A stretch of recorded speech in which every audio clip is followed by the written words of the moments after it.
안녕하세요. 화학 김지현입니다. 지스쿨에서 화학 교육론하고 화학을 맡고 있고요. 제가 강의한 지는 좀 20년 넘게 되었고, 그리고 이제 오늘 설명회라고 해서 여기 주어진 대로 23년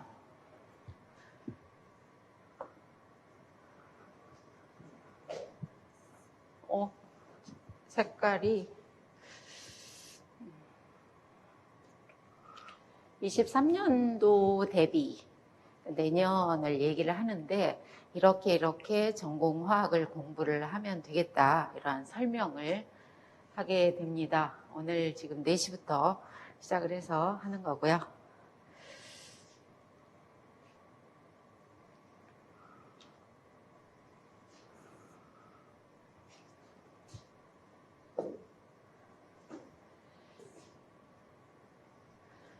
전체 이 설명의 구성은 2022년에 나와 있는 공고문하고 그 다음에 2022년 현황 지금 어떻게 대략 지금 인원이 얼마만큼 됐고 이런 부분이고요. 그 다음에 이제 기출문제 같은 경우에는 2022년 기출문제는 이러한 영역에서 그 다음에 이제 그동안의 전공 영역별로 기출문제가 어떻게 출제가 되었는지 그 관계를 보고 그 다음에 이제 여기에서 주어진 합격 전략이다라고 되어 있는 부분은 1차 시험과 2차 시험에 이렇게 준비를 하자라고 하는 부분이고 그 다음에 이제 김지현 화학과 관련되어 있는 연간 일정 그리고 교재 이러한 것들로 설명회를 구성하였어요.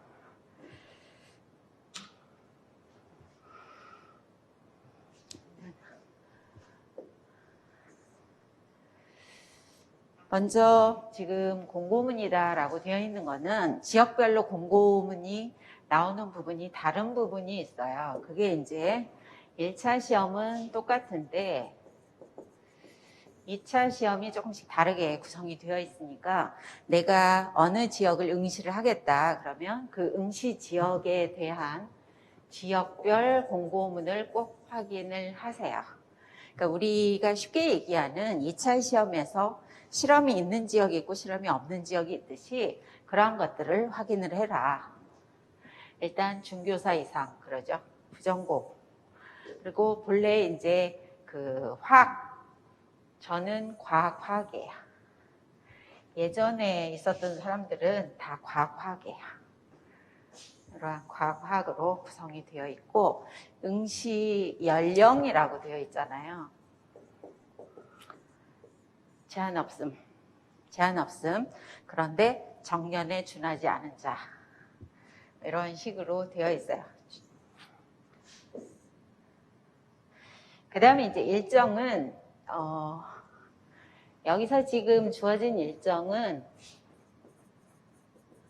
여러분들이 다 아는 바와 같이 2022년 일정이고요.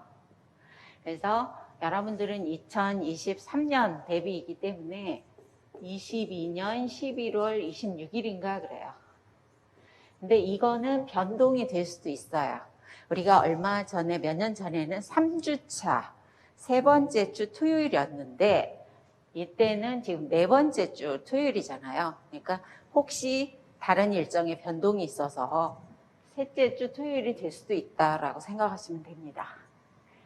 1월부터 시작을 해서 11월까지인데 11월에 이 시험을 볼 즈음에 10월 마지막 이때쯤 되면 원서를 접수해야 되고 그래서 굉장히 바빠요. 그래서 여러분들이 공부하는 거는 대략 10월까지다라고 생각을 하시면 되죠. 그래서 지금 공고가 나가고 이렇게 있는데 시험 일정과 관련돼서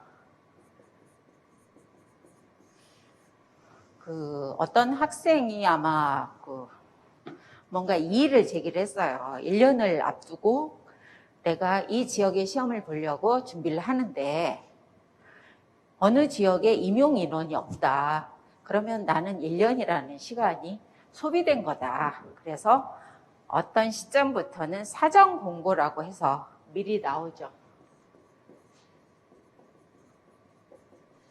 6월 말 정도가 되면 사전 공고가 나오고, 그 다음에 이제 본 공고가 10월 말 정도, 그러니까 임용 시험 날에 한 달 정도 전에 그렇게 나오니까 대략 보시면 알고, 1차 시험이 끝나면 2차 시험 공고가 들어가는데, 그 발표가 지금 이게 지금 12월로 되어 있는데 어떤 때는 1월일 때도 있어요.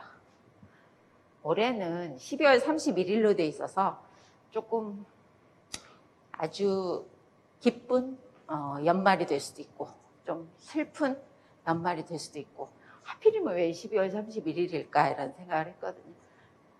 그리고 이제 바로 2차 시험에 들어가죠. 실기, 그 다음에 지도안, 수업 실현, 면접, 여기도 면접 뭐 이런 식으로 주어져 있잖아요. 이거는 지역별로 일자가 다르니까 지역별로 확인을 하셔야 됩니다.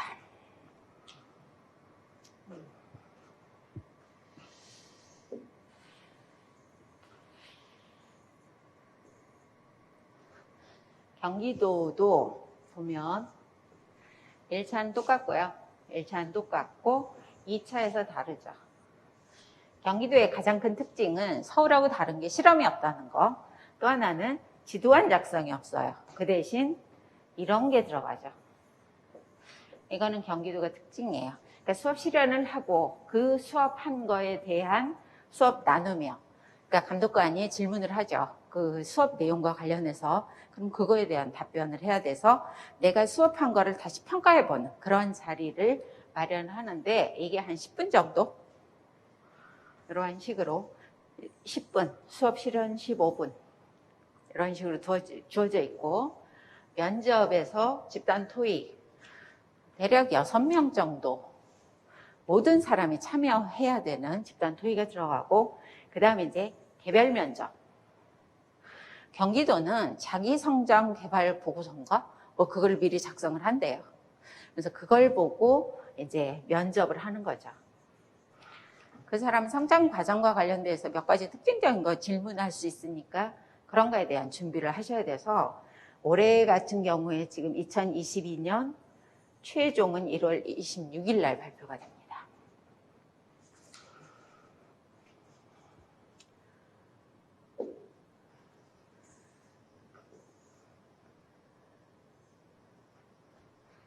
합격자 발표는 이 경우에 최종 2월 10일로 되어 있네요. 색깔이 뭐지? 2월 10일로 되어 있고, 그 다음에 이제 시험 과목이요. 시험 과목과 관련되어 있다라고 되어 있는 부분에 여러분들이 다 아시는 바와 같이 교육학과 전공이요. 교육학 20점, 전공 80점. 교육학의 경우에는 논술형 한 문항인데 여기에 이 내용들을 포함을 한다. 제가 교육학에 대해서는 여러분들한테 큰 도움을 줄 수가 없고, 이거는 여러분들이 이제 아셔서 해결해야 되는 부분인데, 20점이잖아요. 여러분들이 목표를 잡는데 대략 15점은 맞아야 되겠다 이렇게 생각을 하세요. 예전에 그 좋은 점수로 합격한 사람을 보면 교육학도 19점, 18점 나오거든요. 교육학은 한 문항이지만 이건 또 만약에 채점을 한다.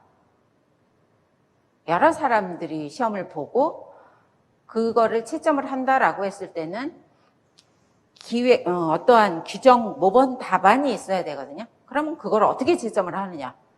키워드 위주예요. 그래서 교육학이나 이런 것들은 키워드 위주로 답을 쓸 수 있는 그러한 연습들을 하셔야 되고, 우리는 이제 전공이죠.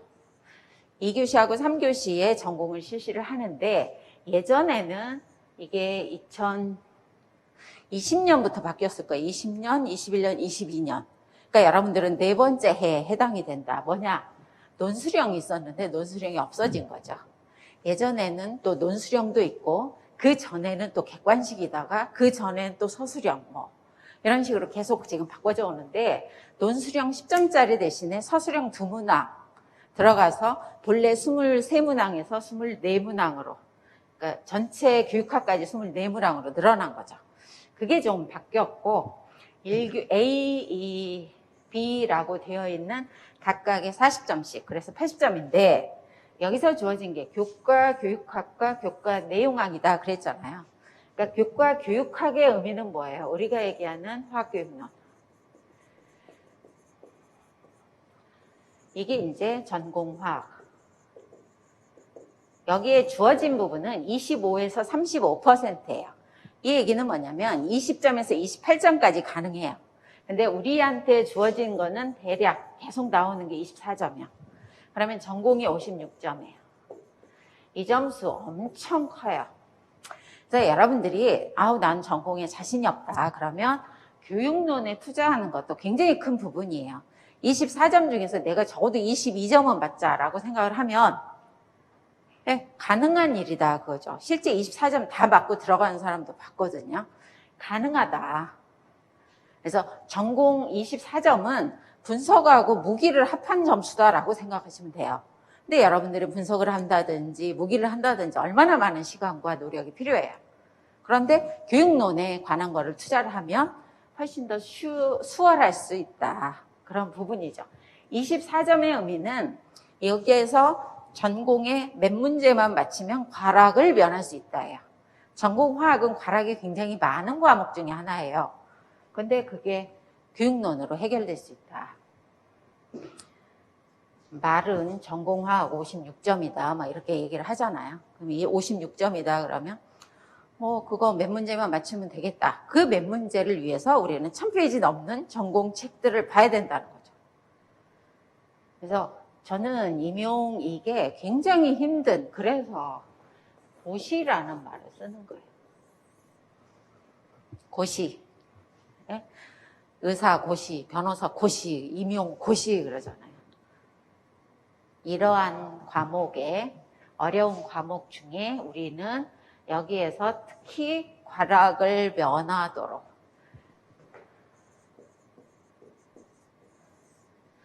32점 밑에 들어가면 과락이 되기 때문에 과락은 면해야 될 거 아니에요. 과락은 무조건 불합격 처리가 되기 때문에 조금 더 노력해서 내가 어떻게 해서 점수를 조금 더 얻을 수 있느냐, 그거를 늘 생각을 하셔야 됩니다.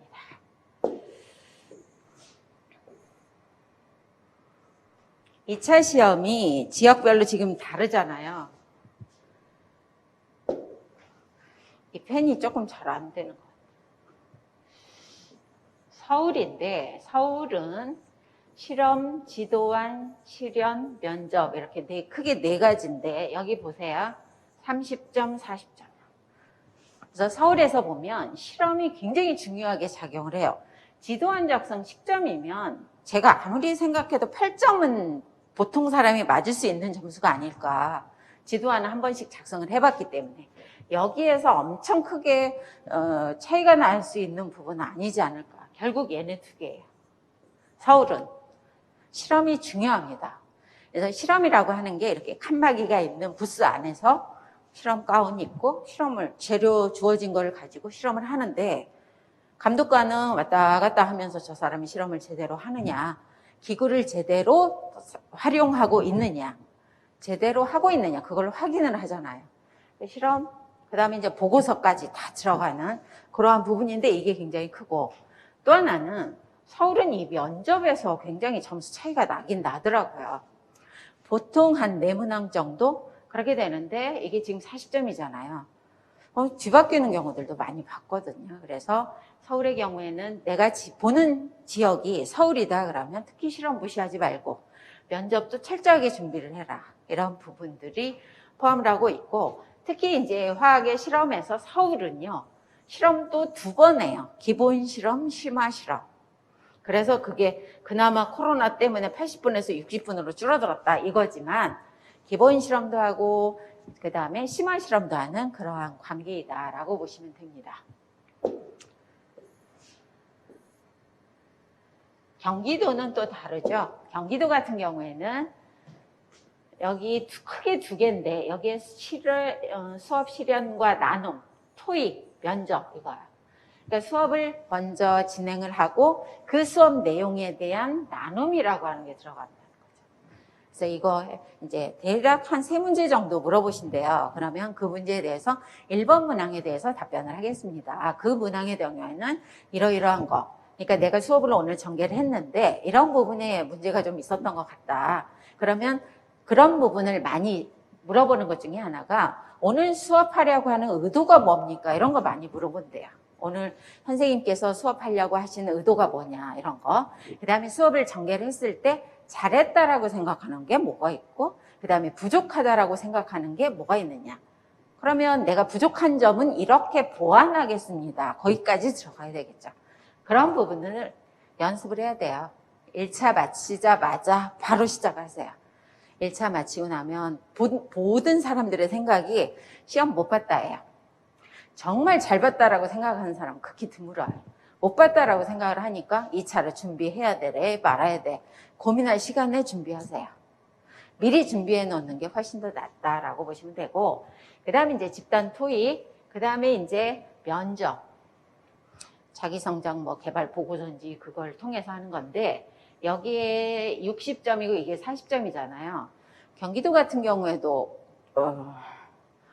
컷에서 점수 차이가, 그래서 1차 컷이 굉장히 중요한 게 1차 컷에서 굉장히 점수가 높았다. 그런 사람은 안전하게 2차를 준비를 하니까 2차도 훨씬 잘해요. 컷에 가까운 사람일수록 2차에 대한 부담이 커져요. 아, 내가 이거 못하면 안 되지. 이런 부분이 부담이 커져가지고 오히려 못하는 경우들이 있거든요. 그래서 1차에서 점수를 최대한 맞는 게 필요하고, 그 다음에 이제 2차 준비에서도 할 수 있는 한은 다 하고 나와야 되겠죠? 그런 부분들이에요.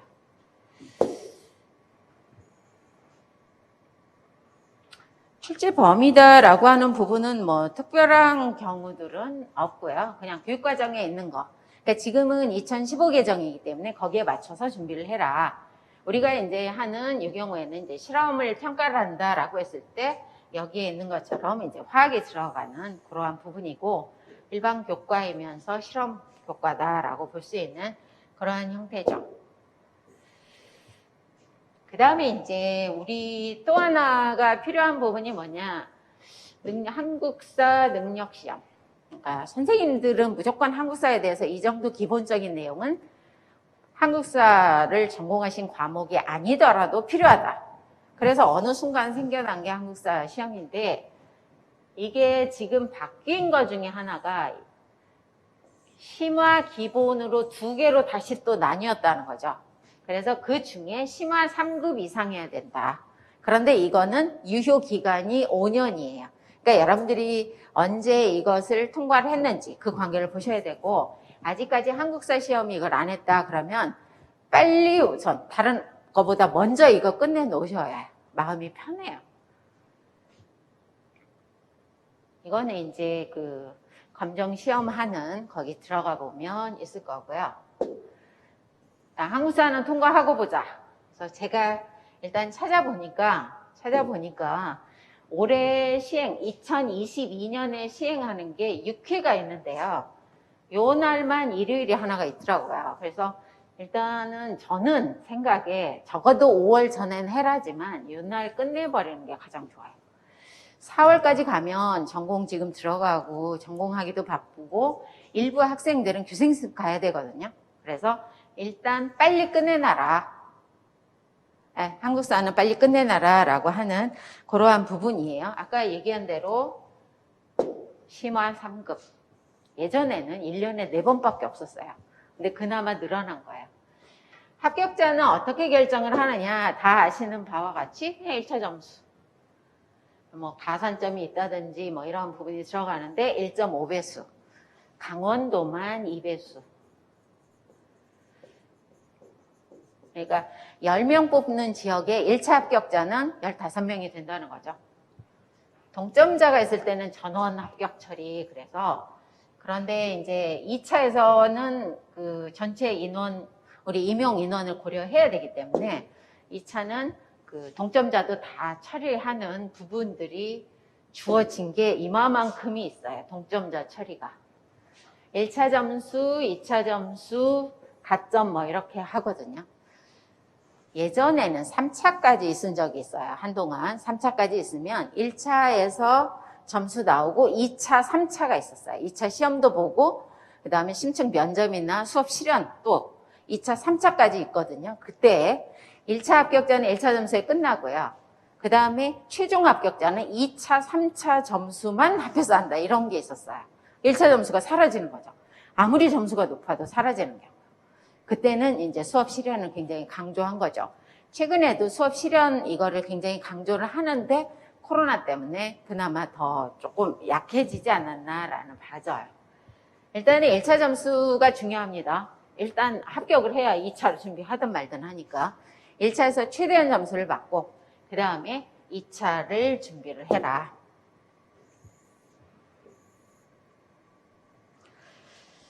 그 지역별 현황이다라고 되어 있는 그러한 부분에서 보면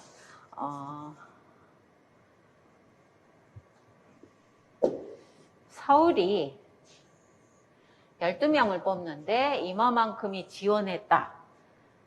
여기에는요. 이게 오타입니다. 지금 20대 0. 한 명 뽑는데 광주가 20명 왔대요. 이게 그리고 나서 그 다음에 이제 전체적으로 봤을 때 뭐가 있느냐. 전체 올해 134명인데 1052명이 지원을 했고 실제 응시 인원은 이거보다 적잖아요. 그런데 그거를 지금 발표를 한 지역이 있고 없는 지역이 있어서 응시 인원은 뺐고요. 실제 전체 경쟁률은 7.85대 1이다. 그러면 다른 사람들이 뭐라고 얘기를 하냐면 어머 10대 1도 안 되네. 그렇게 얘기를 해요. 그래서 아니야. 이 사람들은 전교 1, 2등 하는 사람들만 놓고 하는 거니까 7.85대 1이지만 엄청 많은 거야. 남들은 그렇게 이해 안 해요. 그냥 10대 1보다 낫네? 이렇게 생각을 하는 거죠. 일일이 쫓아다니면서 아니야 그건 아니야 이렇게 설명할 수 있는 부분들도 아니고 어쨌든 이러한 경쟁률을 가지고 있다. 그런데 지역별로 보면 여기에는 지금 없네요. 그 다음 페이지에는 지역별로 보면 몇 년 동안의 경우요. 이거를 보면 이봐요. 이런 게 있어요. 이런 게. 안 뽑는 해도 있더라. 그거죠. 올해 같은 경우는 대전이 지금 없어서 대전 시험 보려고 예정했던 분들은 많이 속상한 그런 부분들이죠. 여기서 보면 대략적인 인원이 요해는 176명이니까 엄청 많이 뽑은 거죠. 대략 100명에서 150명 사이가 계속 있어 왔다라고 보시면 됩니다. 176명 이렇게 되어 있는 거. 어느 해인가 그 100명이 안 되던 해가 있었어요. 한 10년 넘은 해 중에 그때 70몇 명을 뽑은 적이 있었거든요. 그 후로는 100명이 최저고 그 다음은 다 요거 176명까지 100명에서 150명 요 사이 여러분들이 시험 볼 때도 그렇지 않을까라고 봐져요.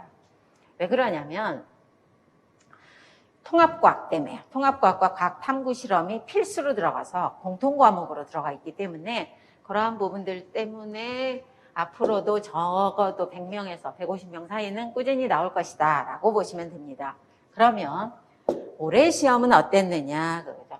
여러분들이 시험 보신 사람들도 있을 거고 얘기만 들은 사람들도 있을 거고 여러분들은 어땠는지 모르겠지만 전체적인 지금 문항이 2022년이잖아요. 2021년하고 좀 비슷한 형태 교육론이 서술형만 6문제가 출제가 됐죠. 예전에는 기입형의 교육과정도 있고 이랬거든요. 그게 없어지고 다른 과목은 2점짜리 교육과정이 있었어요. 근데 우리 과목은 전체적인 그냥 24점 배점으로 분광 한 문제, 유기 4문제 그 다음에 이렇게 주어져서 전체 23문제 80점. 여기서 지금 주어진 부분이 앞에서 얘기한 교육론 24점, 전공이 지금 56점이잖아요. 전공 보면 대략 4문항 평균적으로. 분석은 지금 2년 연속 3문항으로 출제가 됐고 그래서 전체 4문항씩이다. 그럼 4, 4, 16인 거잖아요. 그래서 그러한 형태예요. 근데 배점을 보면 14점. 이거 두 개 합하면 16점이 되죠. 그러니까 대략 14점. 한 과목당 14점. 전공 영역당 14점. 분광 한 문제. 이런 식으로 계속 구성이 되어 있는 거는 작년 기출문제하고 올해도 비슷했고 여러분들이 볼 때도 비슷하게 나올 수도 있고요. 대략 뭐 출제위원이 한 3년씩 들어간다 이런 얘기들도 있는데 그게 올해하고 또 비슷하게. 그러나 교육론은 그냥 24점일 것이다 라고 생각하시면 됩니다.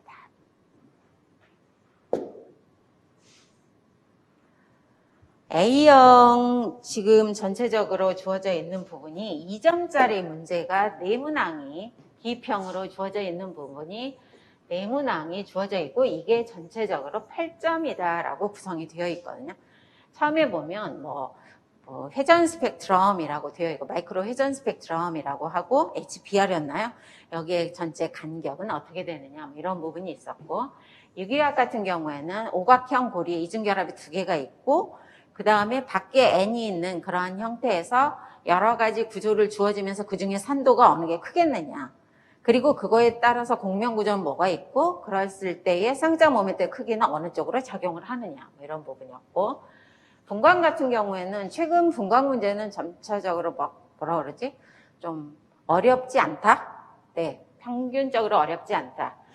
전체 에스터의 경우가 있는데 산소 옆에 이중결합이 있었다는 거죠. 그래서 탄소의 기수가 그렇게 많지 않은 그러한 형태로 출제가 됐고 무기화학 같은 경우에는 우리가 이제 고체 구조다라고 되어 있을 때 단순 입방 구조의 모서리 결합 길이를 주어지고 그걸 토대로 해서 면심 입방 구조의 결합 길이는 어떻게 되느냐 이게 다 2점짜리로 네문항형 물리, 유기, 무기 분석은 여기에서 빠졌고요. 그게 분광으로 들어갔던 그러한 형태의 올해 A형 그 다음에 이제 서술형이다라고 되어 있을 때 얘가 12점이 들어간 거고요. 얘가 지금 하나, 둘, 셋, 넷, 5개, 20점이 들어간 거죠. 교육론이 주어져 있는데 라카토스의 발견법, 긍정적 발견법 이런 부분이고 이 전체적으로 개념 변화가 어떤 게 있었느냐 그리고 이제 탐구 과정 중에서 기초 탐구 중에 어느 게 속하느냐 실험 과정에 있어서 잘못된 부분이 있다면 그거를 수정하시오 이런 거 있었고 전체적인 규칙성을 발견한다 그런 귀납적 사고와 관련되어 있는 부분 그리고 이제 교육과정의 성취 기준을 기준으로 해서 평가 항목이 주어지고 거기에 들어가는 내용이 뭐였느냐 이게 다 어디에 나오는 내용이냐 교과서하고 연계를 지켰어야 된다는 거죠. 2015 개정 교육과서 전체가 다 교과서가 지금 바뀌어져 있기 때문에 교과서는 적어도 한 개라도 꾸준히 처음부터 끝까지 다 보시는 게 필요해요. 중학교 과정부터 화투까지. 기왕이면 비상을 보셨다 그러면 끝까지 비상을 보시는 게 맞고 천재를 보셨다 그러면 끝까지 천재를 보시고 이런 식으로 해서 교과서 플러스 지도서 어떻게든 구입을 해서 보세요. 친구들한테 부탁도 해보고 그래서 지도서라든지 이런 거 보시고 그다음에 뒤에 제가 얘기를 하겠지만 시간 날 때마다 중고등학교 교과서는 보시는 게 맞거든요. 어쨌든 우리 문제가 나오는 거 교육론 문제는 지문이 나올 때 그 내용은 어느 교과서인가 있는 내용을 토대로 해서 만들어져야 된다는 거죠. 그럼 교과서 내용이 이때에 이 부분에 어떤 탐구 활동이 있고 이 탐구 활동에서 원하는 게 무엇인지를 알지 못하면 쓸 수가 없다는 거죠. 그러한 부분들이요. 그리고 또 하나는 교육론이 이렇게 4점, 배점이 있다 그랬을 때에 각각의 12점이다라고 되어 있는 부분에서 원하는 답이 있다는 거예요. 그러면 이 내용이 포함된 거는 정답 처리하겠다. 그러면 키워드 위주로 보겠죠. 키워드 위주로 준비를 하셔야 돼요. 제가 늘 얘기를 하지만 교수학습 모형이 있으면 발견학습이 있고 발생학습이 있다. 그러면 발생학습 모형의 단계별로 나오는 그 용어를 쓰는 게 맞는데 발생학습을 물어봤는데 발견학습으로 쓰고 막 이런 경우들이 있거든요. 그러면 채점하면서도 고민을 많이 할 수밖에 없고 웬만하면 그건 다 오답 처리가 되는 거죠. 그리고 나중에 얘기하지만 이렇게 생겨있는 답지가 4줄이에요. 서술형은. 이 안에 다 써야 돼요.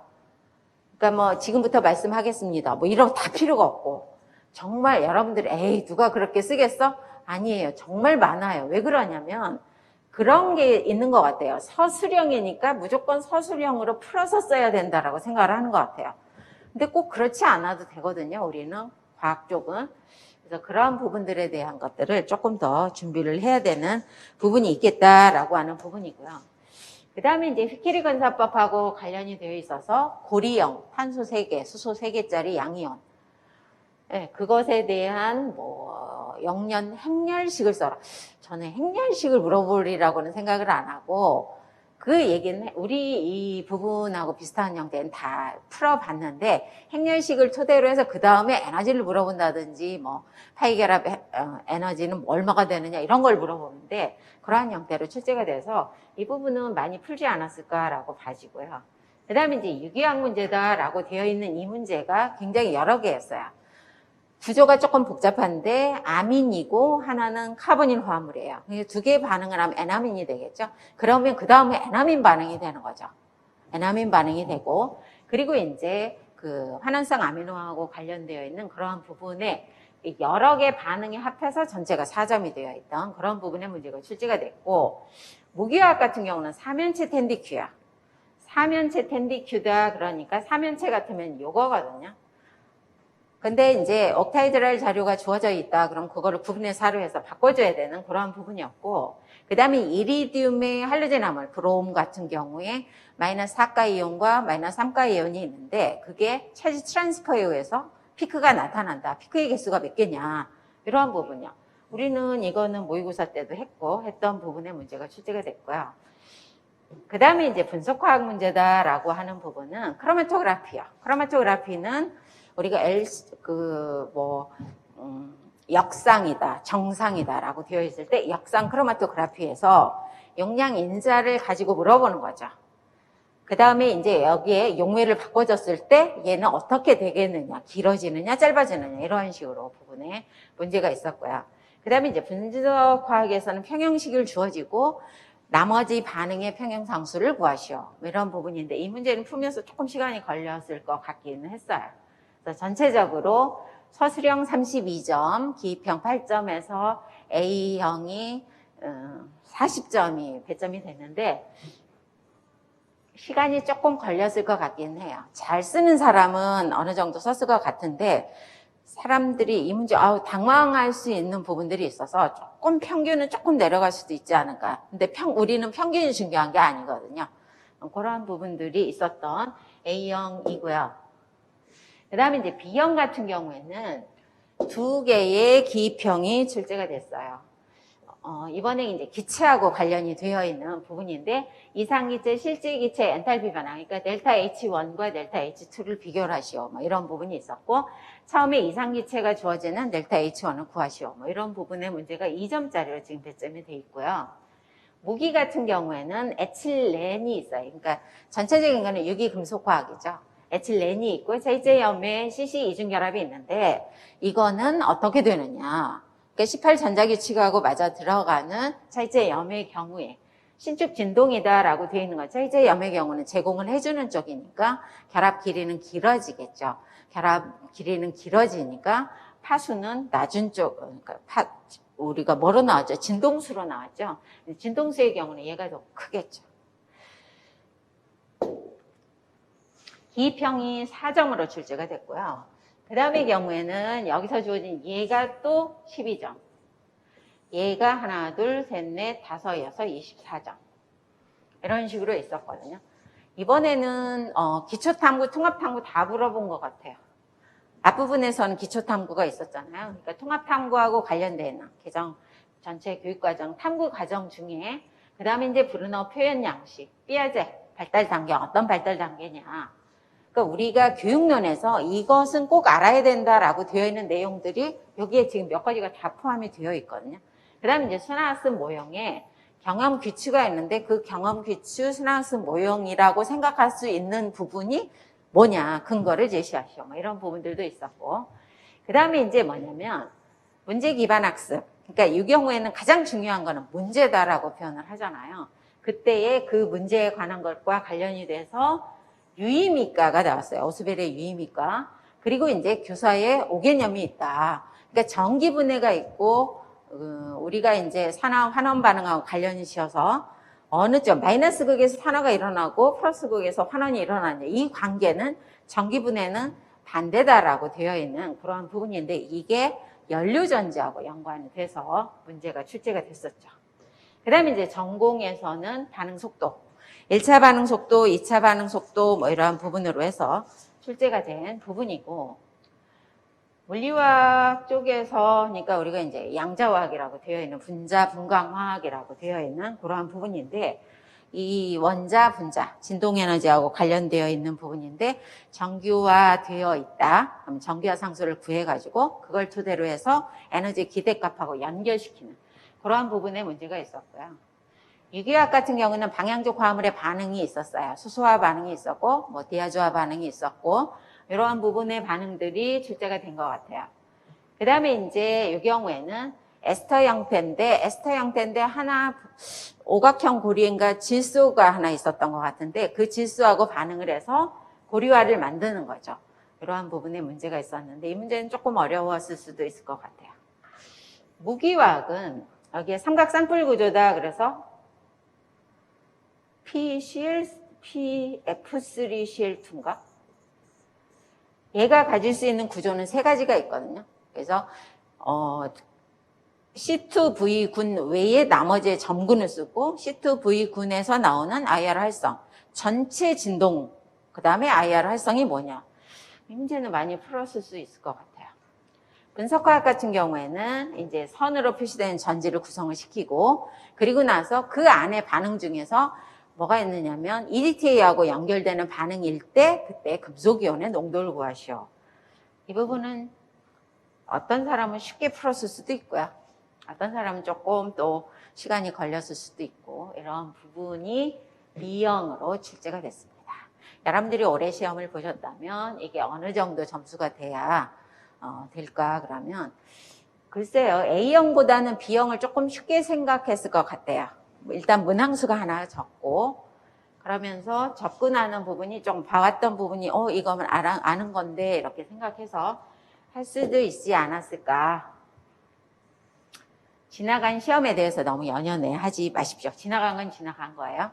그러면 우리가 보통 얘기를 할 때 기출문제가 굉장히 중요하다. 그래서 기출문제를 많이 분석을 해야 되고 기출문제를 알아야 된다라고 얘기를 하거든요. 근데 저는 그중에 굉장히 중요한 것 중에 하나가 화학교육론이다라고 얘기를 하는데 화학교육 어디로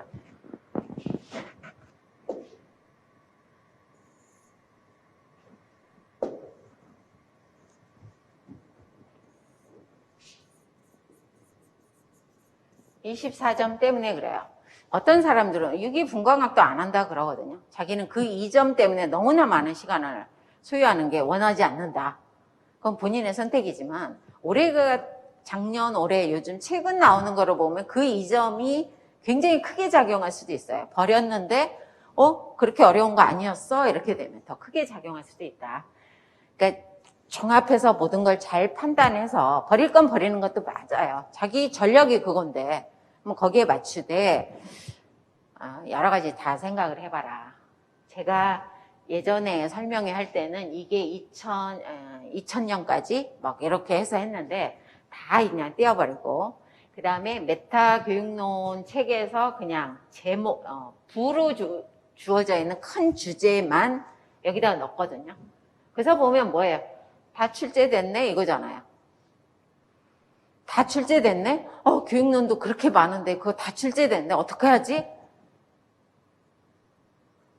여러분들 어떻게 하실 것 같아요? 교육론도 중요한 부분을 토대로 해서 그거를 찾아서 키워드 위주로 준비를 해놔야 되죠. 합격자가 와서 설명하는 것 중에 뭐가 있었느냐면 자기는 8장으로 만들었다는 거예요. 교육론을. 그게 된다는 얘기잖아요.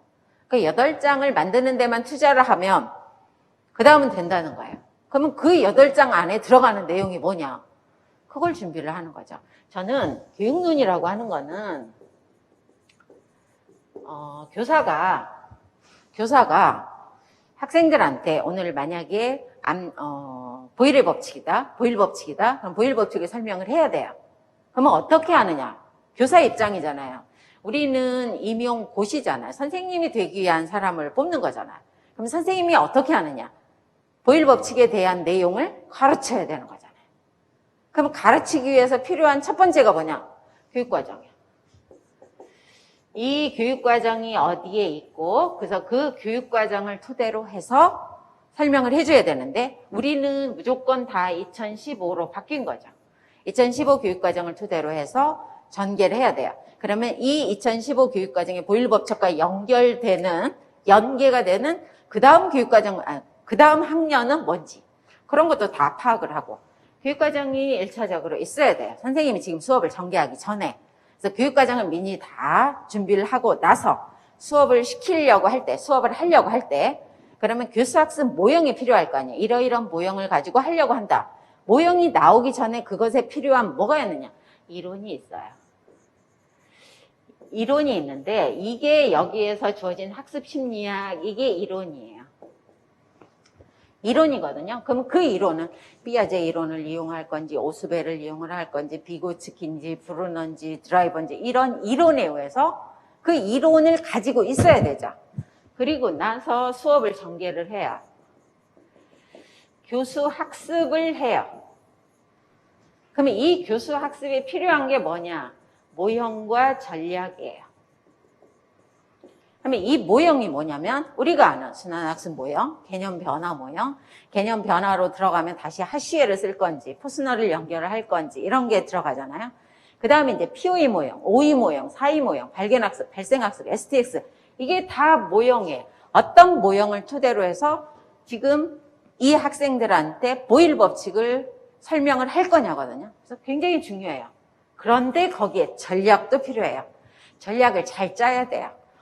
이 모형을 토대로 했는데 나는 어떤 방식으로 할 건지 그 전략에 우리가 계속 시험 문제 나오는 게 뭐가 있느냐? 부의도, 개념도 이런 거예요. 부의도, 개념도. 그 다음에는 뭐가 있냐? 강의도 있고 그 다음에 이제 여기에 토대로 해서 비유 방법도 쓸 수 있고 이런 게 다 전략이에요. 이거는 교사가 수업을 할 때 굉장히 중요한 부분 중에 하나가 교수 학습이다. 가르치는 거잖아요. 그래야 학생이 잘 배우는 게 교수 학습인데 그러면 나는 어떤 모형으로 어떤 전략으로 할 건지 그 관계를 설명을 하는 거고 그리고 나서 평가를 하는 거예요. 이게 전체가 지금 수업으로 구성이 되어 있는 거죠. 그게 여기에 나와 있는 내용들이에요. 그래서 과학 철학에서 지금 주어져 있는 부분이 우리가 이제 수업을 교육과정 나오기 전에 이러이러한 내용의 기본적인 과학이 발달돼 왔다. 그거거든요. 그러면 여기 과학 철학과 관련돼서 시험 문제 나오는 게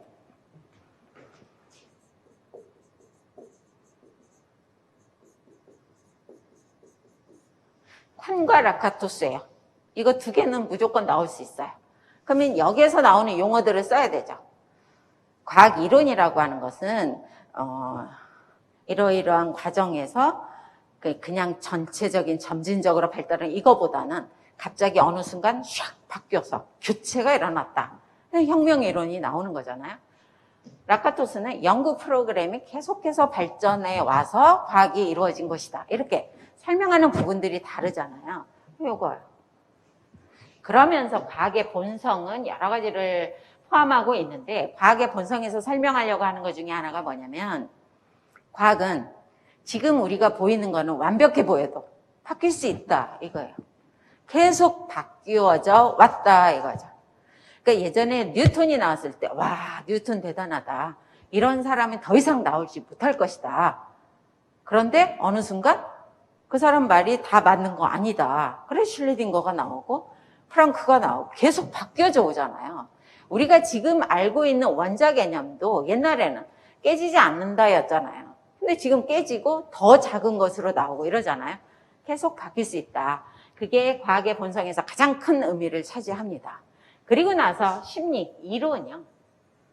피아제 이론을 가지고 할 건지 오스벨 이론을 가지고 할 건지 만약에 오스벨이에요. 그럼 오스벨도 시험 문제 나오는 게 있어요.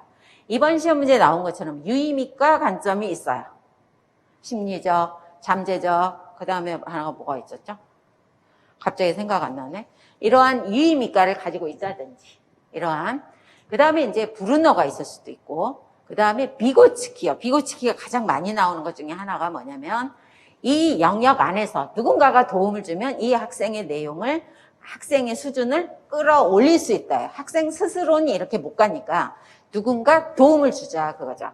그럼 이때 도움을 줄 때 어떤 내용이 도움을 주는 거냐 이렇게 시험 문제가 나오는 거죠. 그러니까 그런 부분에 대한 거를 준비를 해야 되고 과학 교육과정은 그동안에 나와 있는 교육과정이기 때문에 이거보다는 요즘 나오는 거 2015 개정 그러니까 처음에 초창기 2015 개정이 나올 때는 2009년 개정과 2015 개정의 차이점 쓰시오 이런 부분들이 많았는데 지금은 교과서가 다 바뀌어 있는 상태니까 2015 개정에 관한 내용들을 잘 살펴보시면 돼요. 그러니까 2009년 개정에서는 중3 과정에 선념기가 있었거든요. 지금은 고등학교 과정에 선념기가 들어가는 거, 통합과학에. 그런 내용들을 알고 있어야 된다. 그리고 가장 중요한 게 이거죠. 그러니까 중요하다라고 했을 때 심리, 그 다음에 이거 교수학습 모형, 요거 와요. 개념 변화 모형, 순환학습 모형. 순환학습도 올해 시험 문제 나온 것처럼 경험 규칙, 서술적 순환학습. 그 다음에 또 뭐가 있죠? 가설 연역법. 아, 내가 지금 생각났어요. 응? 논리적 유의미가, 잠재적 유의미가, 심리적 유의미가 막 이렇게 주어집니다. 그 다음에 발견학습 모형이 있다. 그럼 발견학습에서 가장 많이 나오는 것 중에 하나가 뭐냐면 규칙성 발견이거든요. 그럼 규칙성 발견이다라고 했을 때 이거는 과학적 사고인 귀납적 사고와 연결이 된다. 그러니까 앞에서 과학 철학과 관련되고 과학의 본성과 관련되어 있는 이 내용 중에 뭐가 들어가냐면 과학적 방법이 들어가는데 과학적 방법은 우리가 아는 귀납법, 연역법, 가설 연역법, 규칙법 그러면서 사회적 합의 이런 게 들어가거든요. 그러한 내용들을 중점적으로 공부를 해야 된다. 그러니까 중요한 거 여러분들이 공부를 할 때 이건 중요한 내용이다 체크를 해가시면서 그렇게 하시고 모형이 있다 그러면 4단계 모형이 있고 5단계 모형이 있다. 5단계 모형의 대표적인 거는 발견학습이에요. 근데 4단계다라고 했을 때는 발생학습이 4단계가 되고 사이 모형이 4단계가 돼요. STS도 4단계가 돼요. 각각의 단계명을 정확히 기억하고 있어야 됩니다. 그리고 나서 전략을 짜라. 전략. 그러니까 전략도 계속 출제가 되는 쪽이고요. 올해는 평가하고 관련되어 있는 부분이 있잖아요. 이러한 부분. 그러니까 교사가 이러이러한 내용을 이러한 교육과정과 과학 철학을 토대로 해서 이러한 이론을 토대로 해서 교수학습 모형을 전개해서 전략을 짜서 수업을 전개한다. 다 전개하고 나서 평가까지 한다. 그게 교육론이거든요. 항상 머리에 그 생각을 하세요. 교사 입장에서 어떻게 할 건지 그 생각을 하면서 하시면 됩니다. 이게 교육론이에요. 저는 교육론을 한마디로 표현을 하자. 그러면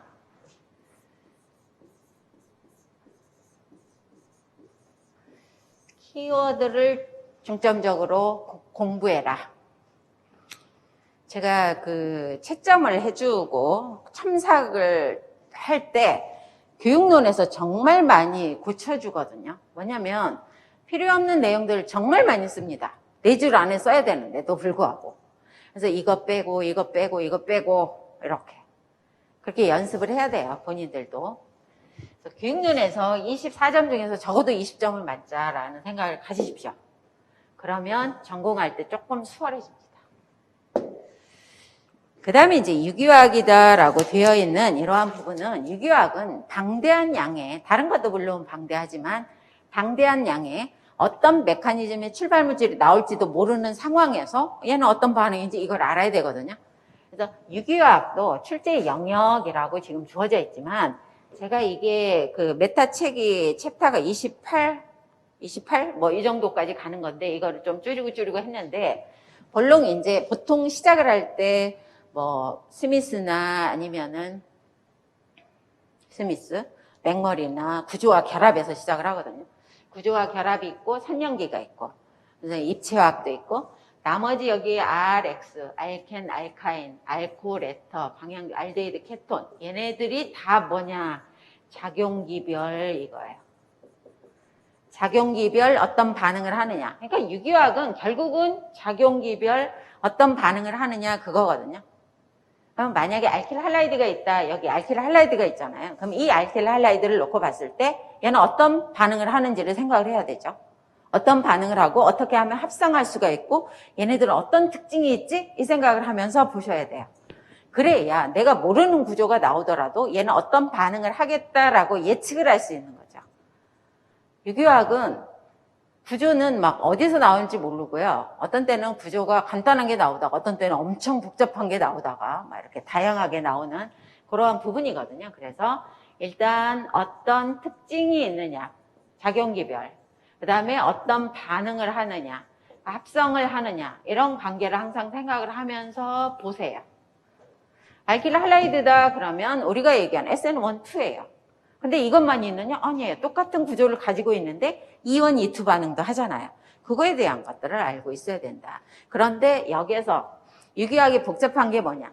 생성물이 하나만 있는 게 아닐 때가 많다는 거죠. A와 B가 나오는데 왜 A가 주생성물이고 B가 부생성물이냐. 올해 시험 문제도 프리드 크라프트 그런 게 있었거든요. 그거를 같이 공부를 해야 된다는 게 유기가 어려운 거죠. 하나만 있는 게 아니다. 그래서 항상 유기 공부를 할 때 많은 메커니즘을 보되 생각을 하면서 봐라. 그런 부분이 있고요. 그 다음에 또 하나는 메커니즘이죠. 메커니즘을 그려라가 한 문제 정도 나와요. 1점짜리 적어도. 그럴 때 메커니즘, 화살표 표시를 꼭 해줘야 되는 게 메커니즘이 되기 때문에 어떤 게 친액체로 작용하고 어떤 게 친전자체로 작용을 하고 이러한 부분을 항상 생각을 해야 된다. 그게 유기다라고 보시면 되고, 유기는 간혹 실험이 나올 수도 있어요. 요기는 없지만 제가 이게 다 그냥 끊어버렸어요. 이 PPT 이거 만들면서 너무 이게 복잡해져가지고 이 틀 안에 넣기가 힘들어서 그거 다 없앴는데 실험이 간혹 나오기도 해요. 이러한 부분들이고, 유기학 같은 경우에는 여러분들이 알고 있는 책 중에 일단 스미스 책이 지금 나온 게요 6판이고요. 그 다음에 맥머리가 9판, 솔로몬이 지금 있는 게 12판. 솔로몬이 10판 나오고 12판으로 넘어갔어요. 11판은 번역을 안 했나 봐요.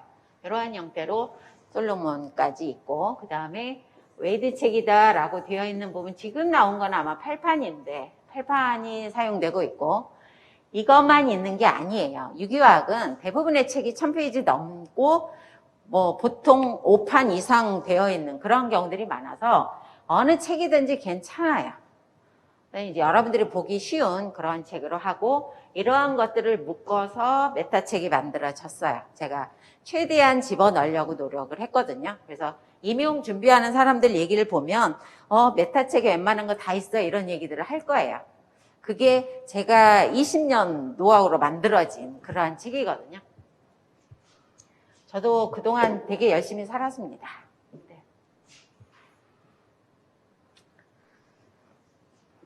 분광은 뭐 출제 영역이다라고 할 수도 없고요. 올해 같은 경우에는 얘네 2개가 있었고, 작년 같은 경우는 얘네 2개가 있었고, 대부분 이렇게 나오죠. IR과 NMR. 근데 NMR이 프로톤 NMR이 나올 수도 있고 C13 NMR이 나올 수도 있죠. 그 구조만 보고 그림만 보고 피크만 보고 우리는 펑셔널 그룹이 뭐가 있고 그래서 얘는 구조는 뭐다를 찾아내는 게 이점 분광학이에요. 충분히 할 수 있습니다. 그래서 올해는 제가 메타 그 책을 올해는 책을 안 쓰고요. 작년 책을 그대로 쓸 텐데 유기 분광학을 작년에 그러니까 2021년 올해죠. 아직은 2021년도에 제가 수목 수업을 하는데 금요일 날 매주 나와서 하루에 한 강좌씩 촬영을 했어요. 그 한 책에 대한 내용을요. 그래서 그거는 1월부터 제가 오픈을 하도록 할 테니까 그거는 따로 강의를 안 하고 그 책이 변화가 없으니까 그거를 들으세요. 그러시면 될 거예요. 이러한 식으로 주어져 있는 분광학 2점 절대 버리지 마십시오. 의외로 여러분들 합격, 불합격을 좌우하는 것 중에 하나가 뭐냐 1점, 0.5점이에요. 근데 저거 2점 굉장히 큰 겁니다. 그래서 그거를 놓치지 않도록 해라. 아까 얘기를 안 했는데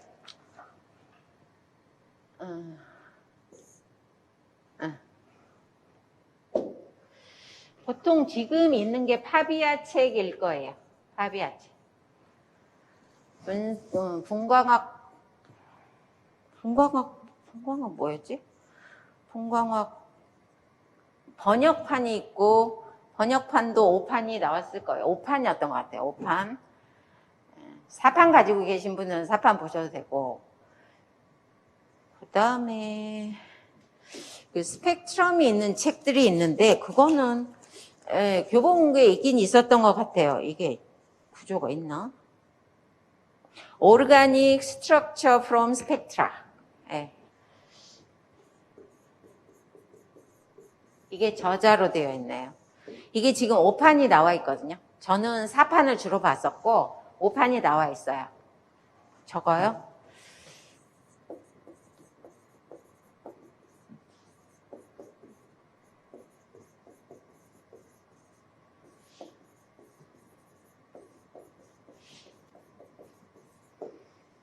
이런 식으로 주어져 있습니다. 그래서 책들이 하나 정도 가지고 있으면 도움이 많이 되되 특별하게 이거 안 해도 유기화학 책에 있는 분광 문제 다 풀 수 있으면 웬만한 거 풀 수 있어요. 그 대신 이 중요한 피크는 어디에서 나온다를 기억하고 있어야 돼요. 벤젠의 IR은 어디서 나오냐? 1600, 1475. 이걸 알고 있어야 되고 그 다음에 알켄이 있다. 이번 시험 문제가 이제 알켄이 있는데 이게 1치환 알켄, 2치환 알켄, 2치환이면 시스가 어디, 트란스가 어디 이거 몇 가지나 알고 있으면 굉장히 도움이 많이 됩니다. 그 다음에 무기입니다. 무기 같은 경우에는 지금 미즐러 책이 있고 그 다음에 휴이 책이 있습니다. 휴이 책이 있는 그러한 부분이고 제가 최근에 본 책 중에서는 이공학도를 위한 무기학 뭐였지? 정리? 무기학 강의? 무기학 정리는 아니 옛날에 나온 책이고 무기학 강의인가 그래요. 근데 그 책도 꽤 괜찮았던 것 같아요. 번역판이 아니고 우리나라 교수님이 만든 그런 책 같아요. 그것도 꽤 두꺼워요. 무기는 뭐냐라고 했을 때 일단 구조가 들어가죠. 결합이 들어갑니다. 이 결합에 VBT가 뭐냐, MOT가 뭐냐, CFT가 뭐냐 이러한 부분들이 연결이 되는 거죠. 구조다라고 되어 있을 때 루이스 구조는 어떻게 되고 VSEPR은 어떻게 되고 그 다음에 이제 이때의 면심 입방 구조는 어떻게 되고 즉 고체 결정의 구조라든지 이런 것도 다 구조 속에 들어갈 거 아니에요. 그리고 나서 나오는 게 이제 배위죠. 배위다라고 되어 있을 때 실제 메타책은 이 경우는 2개로만 했는데 이 챕터가 4개예요. 그러니까 구조와 이성질체, 결합과 자기성, 그다음에 전자 스펙트럼, 반응 스펙트럼, 반응 메커니즘 뭐 이런 식으로 주어져 있거든요. 그러니까 배위는 구조 결합 이거는 물리학 책에도 있을 수 있다는 거죠. 근데 무기 책에만 있는 내용은 뭐냐? 배위다 그 얘기예요.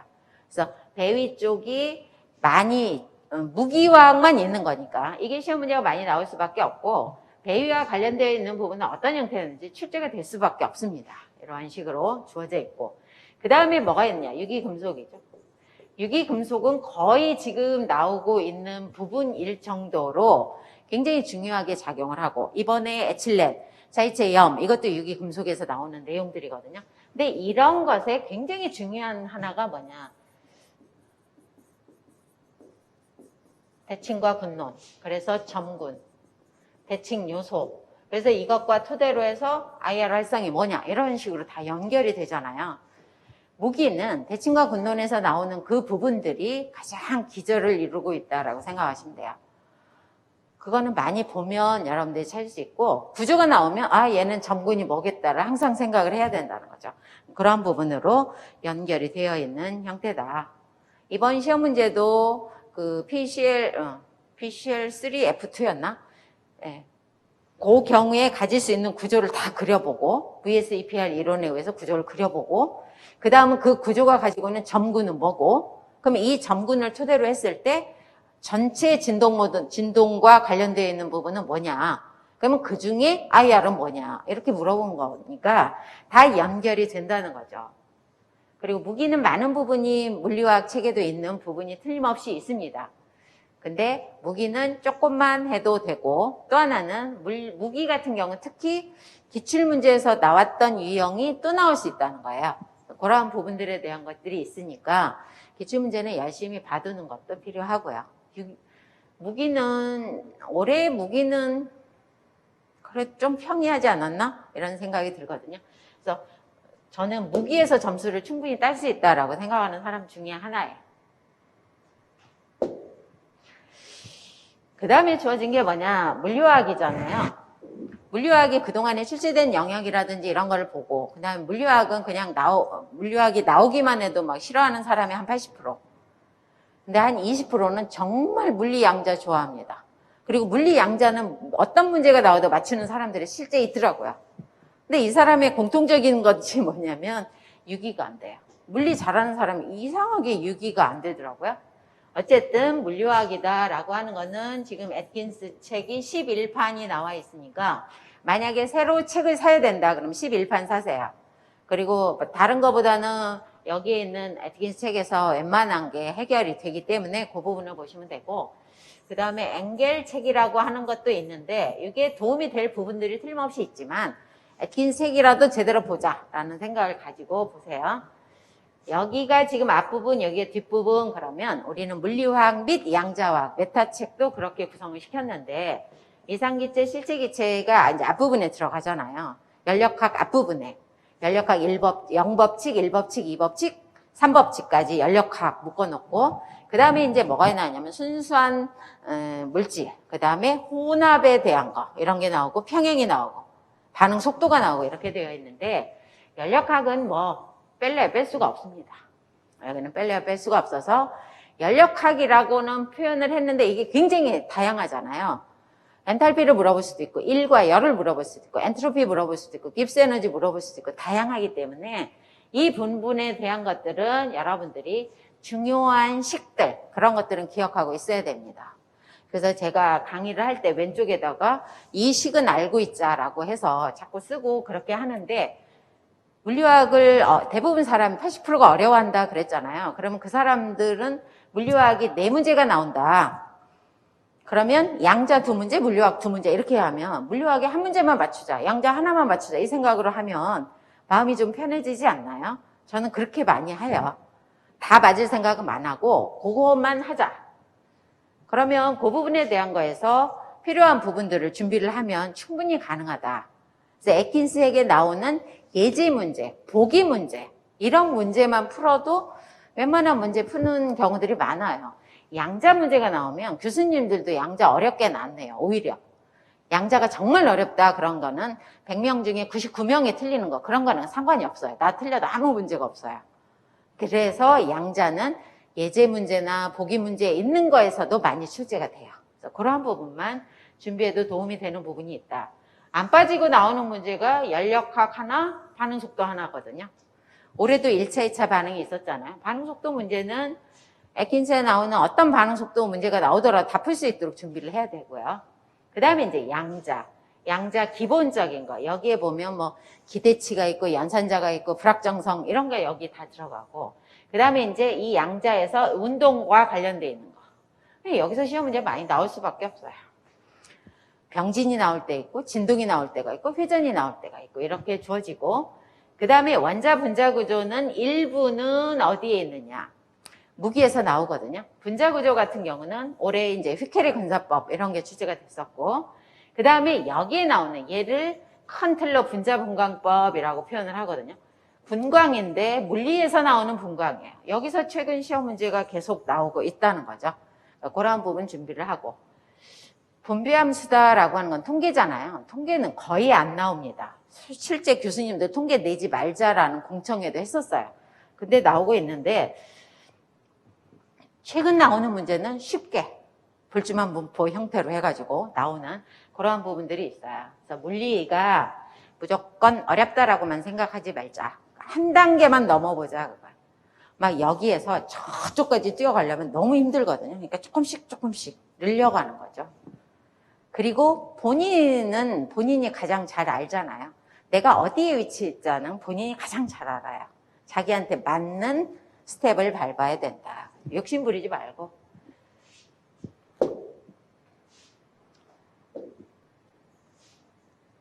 그 다음에 이제 분석화학과 관련되어 있는 부분은요. 분석화학은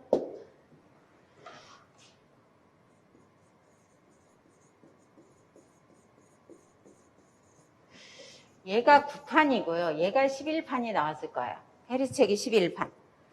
해리스 책이 9판이었으면 얘가 10판인가? 10판인가 보다. 네, 지금 나와 있는 것으로 보면 얘네 두 개가 웬만한 거 다 해줘요. 근데 하나만 보면 조금 미흡한 부분이 있어서 두 개 다 보는 게 필요한데 본인이 쉬운 걸 택하세요. 해리스를 했다 그러면 그 부분에 스코그는 어떻게 표현이 되어 있는지 참고하고 이런 식으로 하시는 것도 필요하고, 그 다음에 이제 분석은 나누기 따름이에요. 분석이라고 하는 거는 정성 분석과 정량 분석이 있다. 물리화학 하는 사람은 개와 쥐만 있다. 이런 식으로. 그러니까 정성 분석, 정량 분석. 그런데 이거를 또 달리 나누면 부피 분석, 무게 분석, 전기 분석, 분리 분석, 분광 분석 이렇게 나누기도 해요. 거기 다 들어가 있잖아요. 우리가 얘기하는 부피 분석이다라고 하는 것은 적정과 관련되어 있는 부분이죠. 그러니까 적정과 관련이 되어 있으니까 뭐가 있느냐면 산염기 적정, 산화환원 적정, 그다음에 이제 침전 적정, 그다음에 EDTA 적정 이런 거잖아요. 그러면 이 적정과 관련됐다 그럴 때 가장 중요한 게 뭐예요? 당량점에서. 그러니까 반응을 하는 적정하는 동안이라면 종말점에서 그 단계가 어떻게 되는지 그때 pH를 구하시오, pM을 구하시오, 전위를 구하시오 이런 부분이 있으니까 부피 분석의 적정과 관련되어 있는 부분을 많이 봐야 된다 그런 거고요. 여기에 이제 무게 분석, 침전 적정, 산염기 적정, EDTA 적정 이거잖아요. 얘네들이 다 지금 부피 분석에 들어가는 얘를 빼고 얘는 전체적으로 부피 분석이에요. 무게 분석은 말 그대로 무게를 다는 거니까 이러한 부분으로 주어져 있다. 그러면서 굉장히 많이 나오는 부분 중에 하나가 뭐예요? 요거예요. 평형의 체계적 처리. 거의 해마다 나오는데 올해는 평형의 체계적 처리라고 볼 수 있는 형태로는 안 나왔죠. 다르게 나왔죠. 산염기는 뭐 무조건 나옵니다. 산염기, 평형의 체계적 처리. 그리고 이제 여기서 지금 주어진 거 보면 얘네들이 있잖아요. 산화환원과 연결되어서 전기화학. 전기화학 쪽에서 나오고, 그 다음에 이제 뒷부분에 분광분석. 그 중에 나오는 거는 크로마토그래피인데, 크로마토그래피는 LC도 있고 GC도 있고, 크로마토그래피하고 관련되어 있는 오세관, 뭐 이런 것 부분들도 있고, 이러한 게, 그래서 분리분석이라고 되어 있는 거. 연결을 시켜서 나올 수 있거든요. 올해는 크로마토가 있었고요. 크로마토그래피가 나온다 그러면 분리분석의 입문에서 나오는 크로마토그램에 나올 수 있는 몇 가지 중요한 수식들이 있어요. 근데 그게 거의 다 나오거든요. 그 부분은 기억하고 있어야 되죠. 우리가 공부하는 양이 정말 많다라고 생각하는 것 중에 분석만 해도 이렇다는 거죠. 그러니까 기본적인 분석에서 농도를 계산할 수 있어야 되고 이 농도를 산염기에 연결을 시키고 평형과 적정에 연결을 시키고 적정이니까 지시약을 뺄 수가 없고 그럼 지시약하고 어떤 관계가 있지? 산인데 혼합산인데 만약에 얘가 2당량짜리인지 3당량짜리인지에 달리 연기가 들어가는 양이 달라질 거 아니에요. 그 부분에 대한 것도 준비를 해야 되고 그래서 분석화학은 12점 나오잖아요. 지금 세 문제 4점짜리 12점. 충분히 할 수 있는데 분석이 생각보다 어렵다라고 생각을 많이 하잖아요. 실제 어려워요. 왜 그러냐면 어디서 시작할지를 모르니까. 그래서 그 부분은 꾸준히 보다 보면 어느 순간에 내가 이거를 알겠구나라고 느끼는 시간이 와요. 본인이 느끼지 않으면 안 되거든요. 제가 늘 얘기하는 제가 시험장에 들어가는 게 아니고 여러분들 각각의 시험장에 지금 들어가서 해야 되는 부분인데 그 부분을 본인이 극복해내야 된다. 그리고 할 수 있습니다. 그래서 너무 시간이 길어지는 것 같아서 제가 지금 이제 갑자기 말이 많아져가지고 짧게 하겠습니다. 1차 시험 준비할 때 처음에 1차 시험에 최대한 고득점을 맞자잖아요. 이게 필요하잖아요. 이거를 많이 맞아 놓으면 2차 점수 걱정 안 해도 된다니까요. 2차에서 1차 점수하고 컷이 20점 차이 나는데 떨어졌다. 타 과목은 그러기도 한데요. 근데 우리 과목은 그렇게까지 그럴 리는 거의 없을 겁니다. 1차에 최고점을 맞기 위한 첫 번째 저는 항상 건강이라고 생각합니다. 제가 20년 넘게 강의를 하면서 느꼈던 거 조교 활동을 하던 학생이 있었어요. 굉장히 열심히 했고 이 학생은 무조건 올해는 합격하겠다. 근데 9월에 좀 아프기 시작하고 10월에 그냥 내려가서 시험을 못 볼 정도였어요. 건강하지 못하면 아무것도 할 수 없어요. 우리가 옛날부터 그랬잖아요. 첫째도 건강, 둘째도 건강, 셋째도 건강. 건강해야 된다. 건강하지 못하면 안 돼요. 그래서 사람마다 자기한테 맞추세요. 어떤 사람은 토요일까지는 열심히 하고 일요일 하루는 쉰대요. 그것도 좋은 방법. 그 다음에 하루에 30분씩은 꼭 운동을 한다. 그것도 좋은 방법. 자기한테 맞추는 방법을 찾되 모두 다 건강한 거를 찾아라. 누구는 이거를 했다더라, 누구는 저거를 했다더라, 다 필요 없어요. 나한테 맞추세요.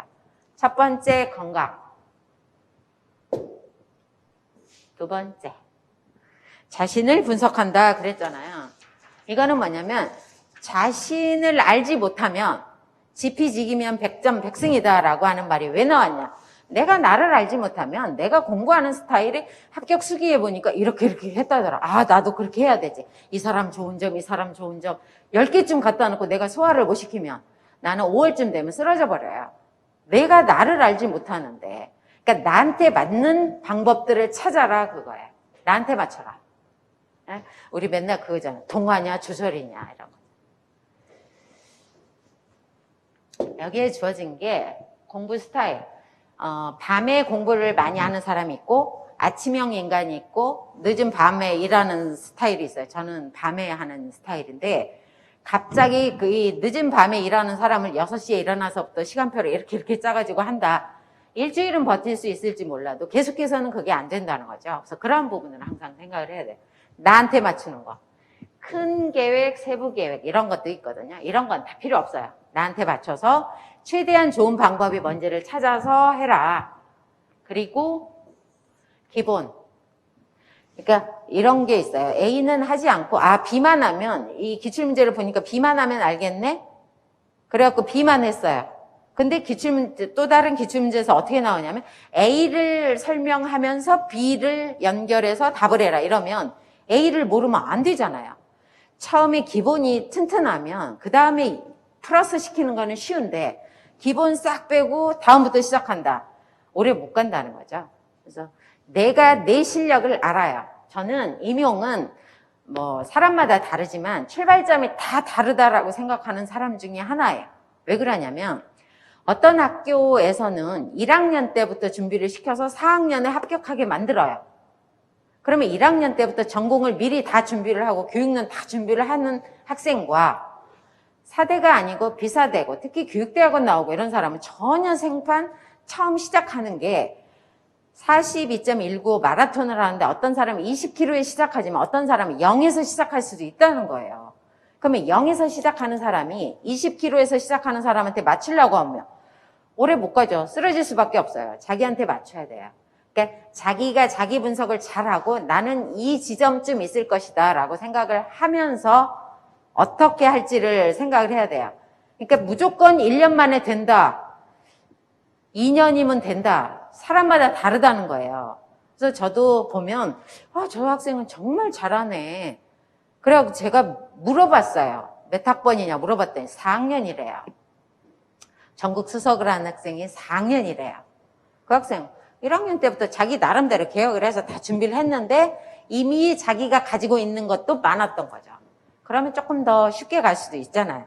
그러면 내가 그 위치가 아니라면 나한테 맞는 방법을 찾아서 해라. 그리고 그럴 때 기본에 충실해라.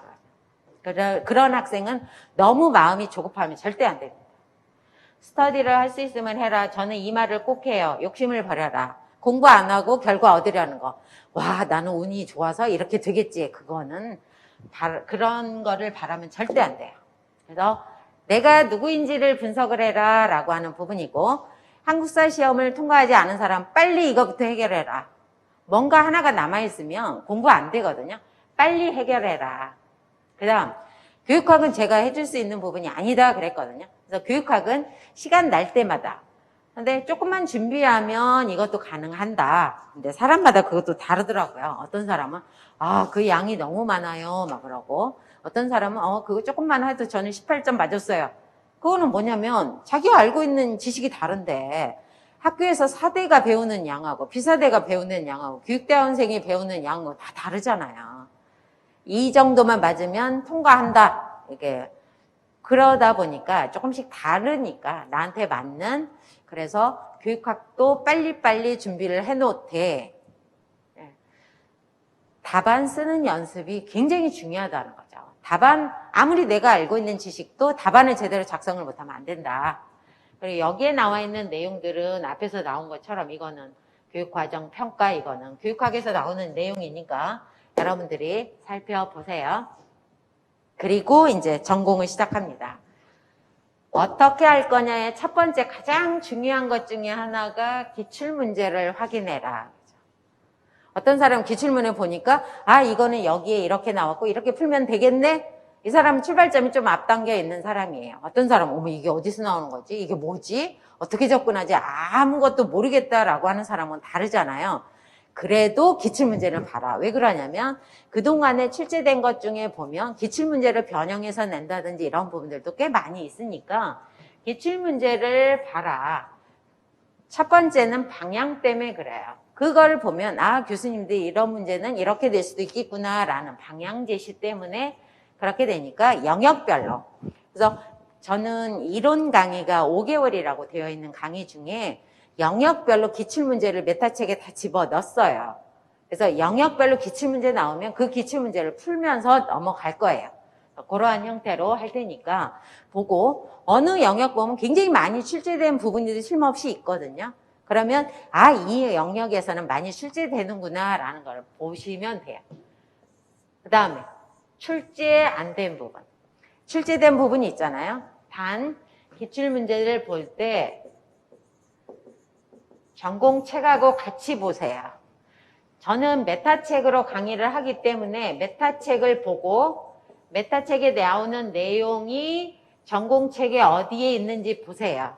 그러면 앞뒤 페이지를 보면 이런 비슷한 부분 출제됐네? 그런데 이 부분은 출제 안 된 애가 나오거든요. 그러니까 출제된 부분과 출제되지 않은 부분을 같이 보세요.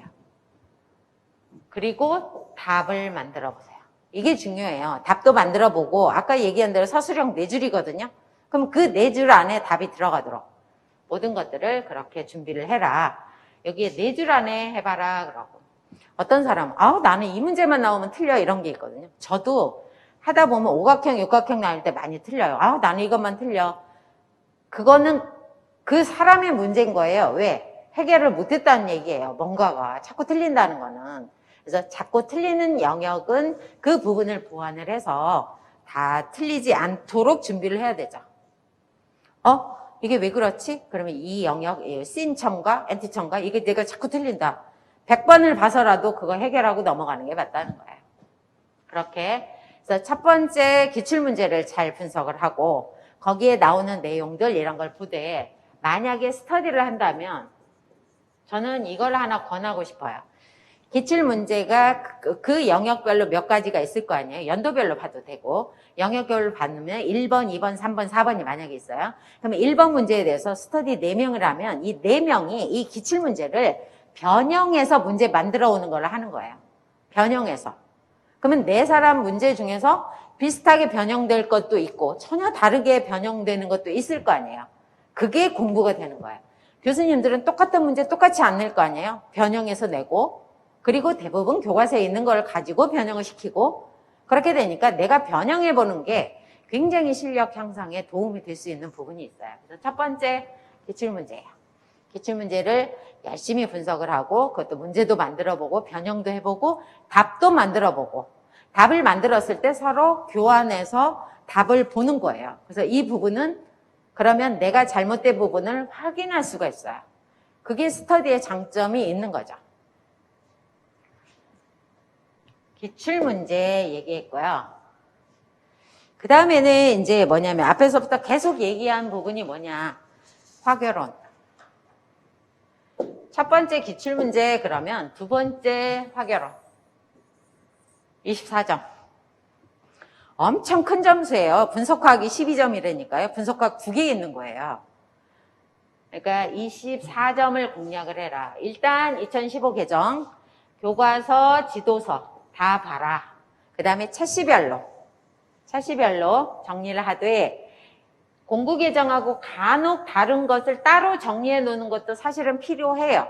한 번씩 공부 개정하고 연결시킬 수도 있으니까. 근데 여러분들 시험 볼 때는 교과서가 이제 전체 바뀌고 2년 차이기 때문에 안 나올 가능성도 있지만 이러한 부분. 탐구 활동을 정리해라. 왜 그러냐면 우리는 탐구가 많고 거기에서 그 탐구 활동에 대해서 준비물은 뭐고 이 내용을 왜 하고 이거 하고 나면 어떤 다음으로 연결이 되고 이 방법 중에서 유의할 점은 뭐고 이런 게 나올 거 아니에요. 그러한 부분들까지 다. 그리고 거기에서 나올 수 있는 학생들의 5개념이 뭐더라. 요거를 차시별로 하나로 정리를 하는 거예요. 그러니까 몇 차시, 그 다음에 여기에 제목은 뭐가 있고, 그 다음에 여기 이제 보통 우리가 지도안 짤 때 도입과 전개와 정리 이런 식으로 있잖아요. 정리하고 밑에는 5개념, 그 다음에 다음 차시 이런 식으로 한 장으로 만드는 거예요. 이것도 스터디를 하면 굉장히 좋은데 모형별로 그랬잖아요. 그러니까 모형별로 한다라고 했을 때 요거예요. 경험, 귀추적, 순환학습 모형에 따라서 전개하시오. 그래서 스터디를 이걸 4명을 해요. 똑같은 만약에 모율법칙이 있어요. 중학교 과정에 모율법칙이 있으면 이거를 4명이 다르게 순환학습, 한 사람은 순환학습, 그것도 뭐 경험 귀추라든지 한 사람은 사이 모형, 한 사람은 발견학습, 한 사람은 발생학습 이렇게 하면 한 차시당 4개의 자료가 모아지잖아요. 그러면 그걸로 수업 실현을 할 수 있으니까 굉장히 도움이 많이 된다는 거죠. 그래서 이거는 따로 언제 하루를 날 잡아서 할 수 있는 부분이 아니고 시간 날 때마다 교육론은 투자를 해야 돼요. 교과서, 교육과정, 지도서 같이. 그래서 교육과정 같은 경우에는 조그마라도 책차로 만들어서 가지고 다니면서 이 내용 다음에 뭐가 나오는지 이런 걸 봐야 되니까 그러한 것들에 대한 거를 준비를 해라. 교육론 충분히 24점 공략할 수가 있습니다. 작년, 재작년 자기가 24점 다 맞은 것 같다라고 한 사람들도 있었거든요. 충분히 할 수 있어요. 이렇게 해서 1차 시험을 어쨌든 보고 마쳤다. 걱정하는 거 하루만 하면 되고 2차로 바로 가십시오. 2차 준비를 어떻게 할 거냐. 2차 시험과 관련되어 있는 부분은 2차는 지역별로 다르니까 응시한 지역의 공고문을 보는 거예요. 1차 나오면서 이제 합격자 발표가 나오고 막 이러는데 그러면 합격자 발표 나오고 그때 준비하면 늦어요. 그러니까 그 전해의 공고문을 확인을 하는 거죠. 그래갖고 거기에 나오는 게 어떤 특성이 있는지 이 경우를 보면 뭐라고 했느냐면 서울 같은 경우는 미래 역량, 창의성, 자유학년제 이런 거를 중점적으로 물어보는 경우가 많고 그 다음에 이제 경기도는 어떤 시책이냐 자기 성장 보고서 뭐 이런 것들 미리 영역별로 준비를 해가지고 응시한 지역의 공고문을 확인을 해라. 먼저 공고문을 확인을 하고 두 번째의 경우에는 어떻게 하냐. 그 다음에 이제 우리가 여러 가지가 있잖아요. 수업 지도안 짜는 것도 있고 수업 실현도 있고 면접도 있고 이러는데 여기서 지금 먼저 주어진 건 면접이에요. 면접은 어떻게 하냐. 잘하는다라고 하는데 면접은 어떻게 어쨌든 최대한 점수를 맞아야 되기 때문에 거기에 대한 거, 그 지역의 면접 문제, 최근 이슈가 되는 거, 그 다음에 이제 그동안에 문제가 나온 게 뭐 시중에 책자로도 있다고 그러더라고요. 그 책자를 그거는 어떻게든 구입해야 되지 않겠어요? 그래서 예전에 합격자가 와서 자기는 300문제를 만들었대, 면접 문제를. 그걸 다 외우고 들어갔다 그러더라고요. 굉장히 좋은 점수로 합격한 사람인데 그런 거예요. 예상 문제의 답변까지 만들어서 어떤 문제에도 답할 수 있는 만능답안. 이거는 합격자가 와서 다 얘기를 한 거예요. 어떤 사람이든지 한 거예요. 얼마 전에 2차 합격자 특강이다라고 되어 있는데 거기에도 이 내용이 나왔어요. 그 다음에 이렇게 이제 우리가 수업 실현을 하고 이제 이거는 면접이잖아요. 면접일 때 사람을 보면서 얘기를 해라라고 하는 그런 부분들도 있을 거고. 그 다음에 필요 없는 내용들이 내가 말할 수도 있잖아요. 그거를 시정을 해야 될 거 아니에요. 그래서 미리 준비를 하는 거죠. 당당하게. 선생님이 떨면 좀 그렇잖아요. 근데 이제 저도 아까 목소리가 조금 더 이러한 부분이 뭐냐면 마스크 쓰고 하고 이러니까 처음에 호흡이 잘 안 맞아서 그런 거예요. 호흡 맞추는 부분들도 필요하거든요. 나중에 이제 여러분들 그 물화생지 사이트 가보면 뭐가 있느냐면 면접 때는 어떤 옷을 입어야 돼요. 치마를 입어야 돼요. 머리는 묶어야 돼요. 구두는 어떤 거 신어야 돼요. 별별 질문들이 많이 들어와요. 면접은 잘하면 되는데 잘하기 위해서는 첫 번째 당당해라. 당당해라. 선생님이니까. 그 다음에 이제 두 번째 지도안.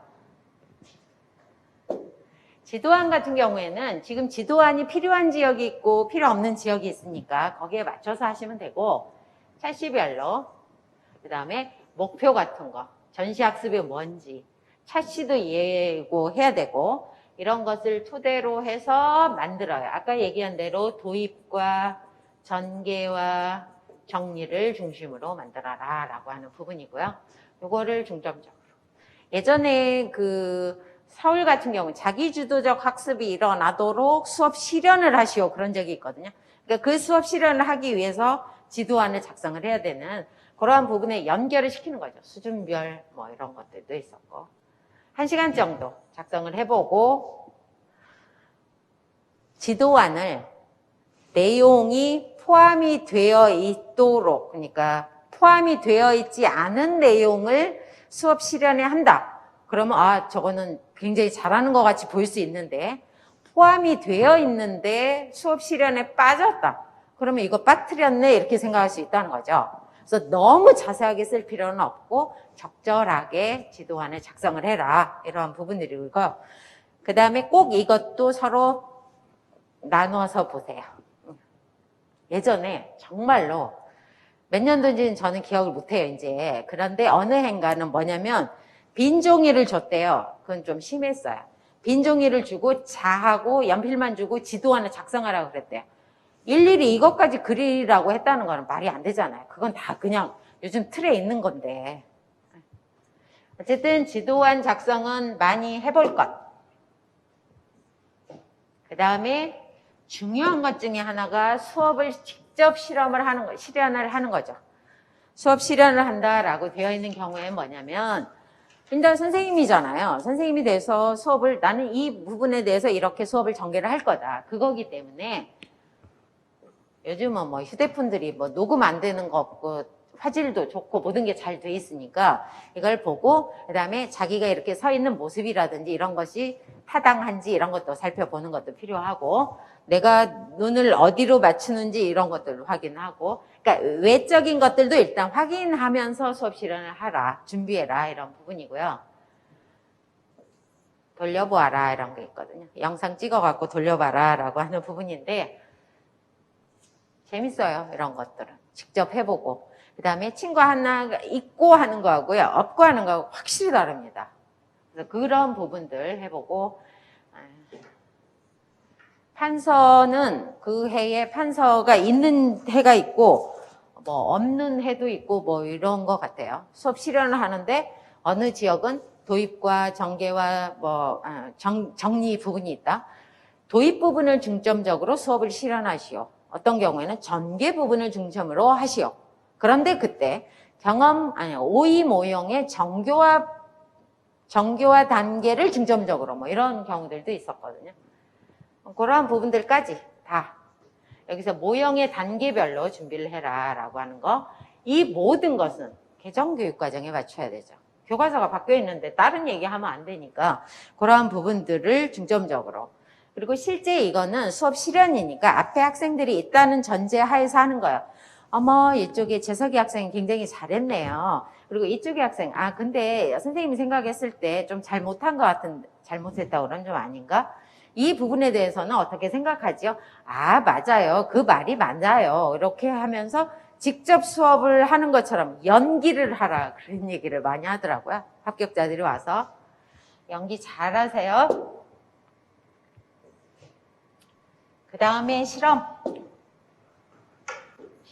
보는 지역은 실험을 다 서울, 대구, 대전, 세종, 경북, 충남, 충북 뭐 대략 지역이 그렇게 있거든요. 그러면 거기에서 그동안에 10년 동안 5년에서 10년 동안에 나온 실험이 주제가 뭐였는지를 꼭 파악을 하세요. 그래서 그 부분에 대한 실험을 보세요. 근데 요즘에 유튜브도 너무 잘 돼 있고 그래서 어느 거나 틀거나 나와요. 그래서 그 부분의 실험을 어떻게 하는지 확인들을 하고 실험 들어가도록 해야 되죠. 그러니까 감독관이 왔다 갔다 하면서 저 사람이 기구를 제대로 다루는지 이걸 파악을 하거든요.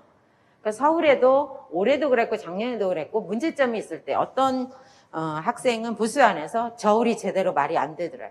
시약이 잘못 들어왔대요. 이런 거 빨리빨리 건의를 해야 되지. 시간 지나고 나면 나만 손해이기 때문에 그러한 부분들, 특히 사용법 이런 거 틀리지 않도록, 그 다음에 보고서 작성 연습을 해보는 것도 필요합니다.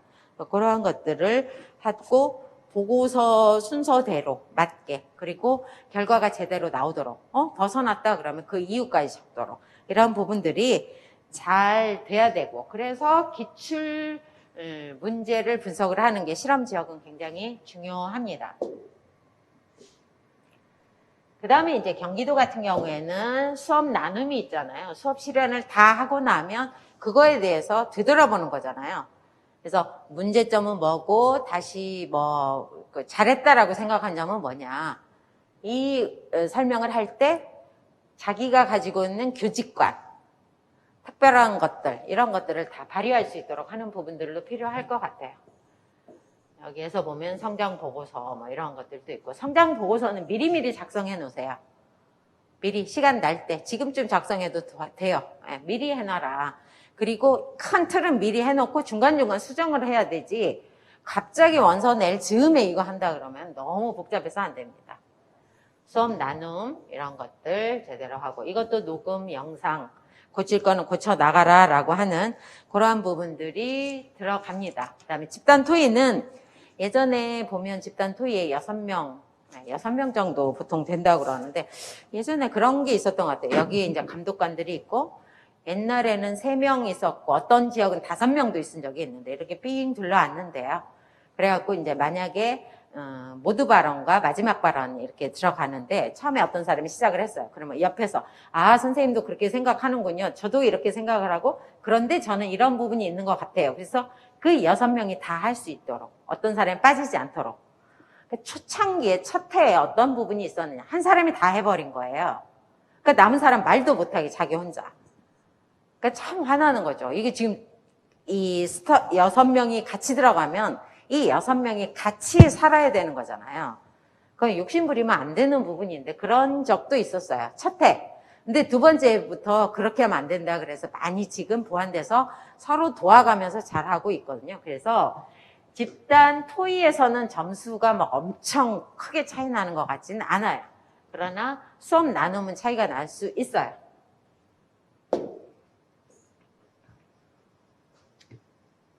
그 다음에 이제 중요한 것 중에 하나가 뭐냐. 내 장점을 최대화, 극대화 시켜야 된다. 특히 2차 이런 부분에서. 그래서 그런 부분이고, 나는 이러한 교사관을 가지고 있고, 나는 이런 자질이 있고, 나는 이런 사람이니까 내가 선생님이 될 수밖에 없다. 이거를 보여주는 거잖아요. 자신 있게 그렇게 해야 된다. 자신만의 포인트.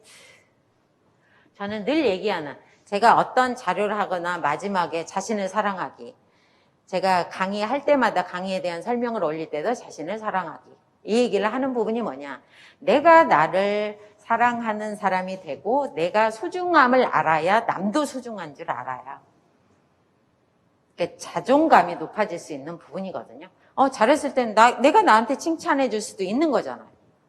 너는 왜 그것도 못하니? 이러면 나는 못하는 사람 같아요. 잘하는 것도 많은데 못하는 사람이 될 필요는 없다는 거죠. 그러한 부분, 특히 마인드 컨트롤 이 부분은 시험장 당일에 나타나요. 공부 정말 잘하고 저 사람은 무조건 합격할 것 같다라고 했는데 안 되는 사람은 그날 마인드 컨트롤이 무너진 거예요. 어떤 연유든지. 그거 굉장히 중요합니다. 그날의 컨디션이 굉장히 많은 거를 좌우해요. 놓치면 안 되잖아요. 우리가 1년씩, 몇 년씩 공부한 사람들이 있는데. 그런 부분들은 특히 어떤 날은 공부가 정말 안 되는 날도 있어요. 막 정말 화가 나고, 나 자신한테 화가 나고, 왜 이렇게 이거 안 풀리지? 이거 안 풀으면 내일도 못하고, 내가 그렇게 공부를 안 해가지고 언제 합격하지? 막 조마조마만 하다가 시간 다 가는 경우가 있거든요. 안 되는 거는 안 되는 걸로 넘어가야 될 거 아니에요. 그 다음 날은 또 제대로 살아야 되잖아요. 어제 안 됐으니까 오늘까지 안 되는 건 아니니까. 그래서 긍정적인 마인드, 저는 그걸 늘 강조하는 것 중에 하나예요. 그런 사람이 성공할 수 있는 거예요. 내가 나를 칭찬해 줄 수 있는 사람. 못해도 나인 걸 어떻게 해요? 못해도. 그러면 오늘은 못했지만 내일은 또 해보자. 그런 마음으로 또 하루. 그런 하루하루가 모여져서 인생이 만들어집니다. 여러분들은 본인이 어떤 인생을 만들기를 원하십니까? 그리고 저는 제가 첫 시간에 처음에 이 얘기를 했어야 되는데 갑자기 호흡이 안 맞아가지고 그랬는데, 정말 선생님이 되고 싶은지를 늘 생각을 하세요. 남이 하라고 해서 나는 다른 게 없어, 이 다 핑계가 아니에요. 내가 정말 원하는지 생각을 하세요. 그래야 끝까지 버텨요. 내가 원하지 않는, 엄마가 하라고 했으니까 내가 했지, 이건 핑계예요. 그래서 저는 임용 공부할 때 핑계 대지 말라고 하거든요. 핑계 다 없애고 가는 길, 내가 이 길을 가고자 했다면 거기에 맞춰야 되죠. 근데 그 가운데 나는 정말 선생님이 되고 싶다라고 하는 게 있어야 돼요. 저는 초등학교 때 그 미래 직업, 그러면 선생님, 중학교 때 선생님, 고등학교 때 교수, 대학교 때 교수, 이거예요. 그게 전체가 뭐냐, 그냥 가르치는 일이 저는 좋아요. 그래서 지금까지도 하고 있거든요. 그래서 그런 부분들이 정말 나는 어떤 사람이고 나는 이 일을 원하는지를 늘 생각을 해라. 오케이? 그래서 김지연은 어떻게 수업을 할 거냐라고 했을 때 1월에서 5월까지 메타책이 지금 5권으로 되어 있는데 그 5권을 다 하는 거고요. 두 번째 거는 아까 얘기한 분광학은 분광학은 2021년 올해 강의가 그대로 올려지고 나머지 해요. 그래서 1, 2월에 유기를 하고요. 이때 무기를 하고 물리를 하고 분석을 합니다. 이렇게 하고 6월에 화교론 이론반요. 이론반은 2021년 강의로 대체한다라고 하는 부분이 뭐냐면, 제가 이 한 달은 조금 쉬는 부분, 여러분들은 쉬지 않나요? 작년 강의 그대로 올려지고 메타책 그대로 쓰는 그러한 부분이거든요. 그 대신 이제 7월에 문제풀이가 들어가는 거죠. 문제풀이가. 여기서 문제풀이부터는 프린트로 진행을 하고 1월에서 6월까지 이 경우는 교재로 진행을 합니다. 화교론은 2권으로 구성이 되어 있어서 한 권은 그러니까 교육능 이론과 관련되어 있는 거, 두 번째 거는 교과서 분석, 중학교 1학년부터 화투까지 제가 다 집어넣었거든요. 그러한 형태로 진행을 할 거예요. 8, 9월은 8주 강의고 모의고사는 6주 강의를 하는데 5주까지 참석을 합니다. 저는 6주 하는데도 제가 진이 다 빠지기 때문에 6주 이상은 못하고요. 5주 정도 하는데 참석 다 해줍니다. 이번에 그 설명회 때 오셨던 세은 선생님 같은 경우는 작년 모의고사 1등 사람이에요. 잘하잖아요. 보여요. 그냥 잘하는 사람은 보이고 그 사람들이 답 쓰는 거 보면 일단 달라요. 그러니까 어느 게 이 출제자가 원하는지를 볼 수 있는 거죠. 근데 그게 내 실력이 어느 정도 됐을 때 그게 보이는 거예요. 그래서 처음에는 아무것도 모르니까 어쨌든 그 내용이라도 알아야 문제를 풀 수 있는 상황이 돼요. 그러니까 내용을 전혀 모르는데 문제부터 접하는 사람은 그것도 좀 힘들 수 있어요. 근데 문제하고 내용하고 같이 보는 것도 필요하고, 어쨌든 이 문제풀이 들어가면 화교론 때부터는 제가 참석을 들어갑니다. 참석을 하고 그 다음 주에 바로 나눠주는 이러한 형태로 2022년 연간 일정이 정해졌고요. 그 다음에 메타책이 이렇게 5권으로 되어 있어요. 분광학하고 여기에 무기, 물리, 양자, 분석, 기기 이런 식으로 했는데 제가 이 책을 쓰고 나서는 절대 책을 지금 안 쓰겠다라고 하는 것 중에 하나가 이 책 하면서 너무 힘들었기 때문에 2000페이지가 넘는 그러한 책으로 5권으로 구성이 되어 있고, 유기는 출제도 다양하고 내용도 많아서 유기 책이 가장 두껍습니다. 그러한 식으로 해서 이게 1월에서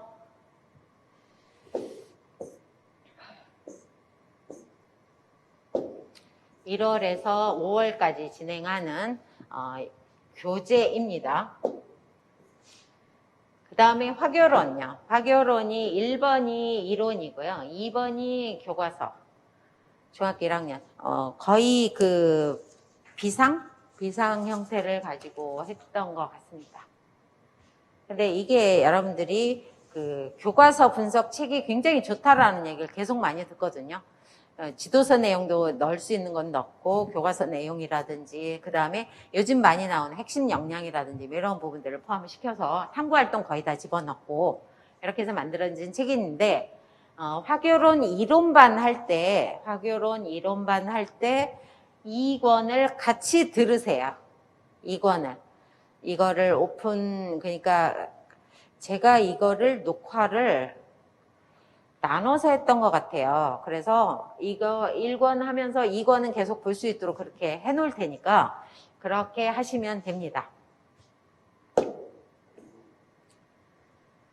저는 아까 올라오면서 제가 한 30분 정도만 해야지. 30분.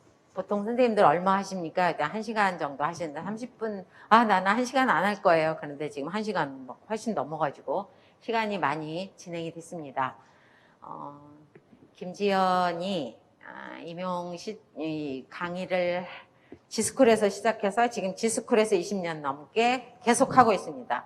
처음엔 서울, 부산, 대구 강의를 하다가 지금 서울만 하고 나머지는 지금 이제 인터넷으로 올린다든지 대구, 부산 같은 경우에는 직접 영상으로 듣는다든지 이렇게 진행을 하고 있는데 그 중에 이제 합격자도 많이 나왔고요. 여러분들이 주변에서 다 들어보시면 아실 거예요. 내가 강의를 하는 한은 저는 최선을 다합니다. 내가 할 수 있는 최선을 다합니다. 그리고 그 과정에 여러분들과 그게 조합을 이루어서 합격으로 가는 그러한 부분들을 많이 받고 그렇게 해서 합격도 많이 시켰고 물론 본인도 잘했으니까 합격을 했겠죠. 근데 그 과정에 저도 많이 도움을 줬다라고 생각을 하거든요. 그래서 1년 동안에 저하고 함께 하시면 여러분들의 실력도 많이 향상될 수 있고 좀 더 좋은 결과를 얻어서 여러분들이 내년에는 다 합격할 수 있는 그러한 여러분들 지금은 예비 선생님이지만 선생님이 될 수 있는 길에 제가 도움이 될 수 있도록 최선을 다하겠습니다. 긴 시간 여러분들 수고 많이 했고요. 이제 올해도 2주 뒤에 우리 최종 합격 1차 합격자가 발표가 되고 2주 정도밖에 올 한 해도 남지 않았는데 남은 날들 잘 보내시고 내년에는 좀 더 좋은 일들이 가득하길 바라겠습니다. 지금까지 지스쿨 전공화 김지연이었습니다. 감사합니다.